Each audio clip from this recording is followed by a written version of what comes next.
শতরূপে সারদা বই থেকে পাঠ। বিষয় নিবেদিতার ধ্রুব মন্দির। লিখেছেন শঙ্করী প্রসাদ বসু। তৃতীয় পর্যায়ে শ্রী মায়ের সঙ্গে নিবেদিতার ব্যক্তিগত সম্পর্ক। এই পর্যায়ে আলোচনার এটি শেষ অংশ। নিবেদিতাকে লেখা মায়ের একখানি চিঠি পাওয়া গেছে, মূলে অবশ্য নয়, ইংরাজি অনুবাদে। মায়ের চিঠির ইংরাজি করে স্বামী শারদানন্দ নিবেদিতাকে পাঠান 11 এপ্রিল 1900 সাল।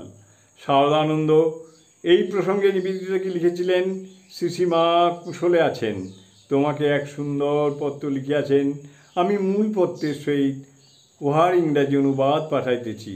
মনে হয় পত্রের ইংরাজি অনুবাদ পাইলে তুমি আনন্দিত হইবে।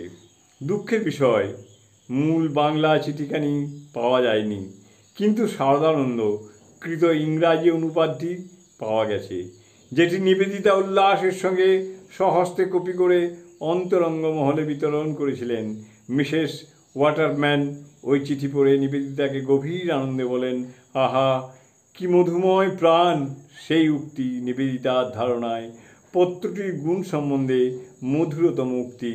পত্রটি পুনশ্চ অনুবাদ, বঙ্গানুবাদ নয়। এই ওম জননীং শারদাং দেবীং রামকৃষ্ণং জগদ্গুরুং পাদপদ্মে তৌ শ্রিত্বা প্রণমামি মুহুর্মুহুঃ।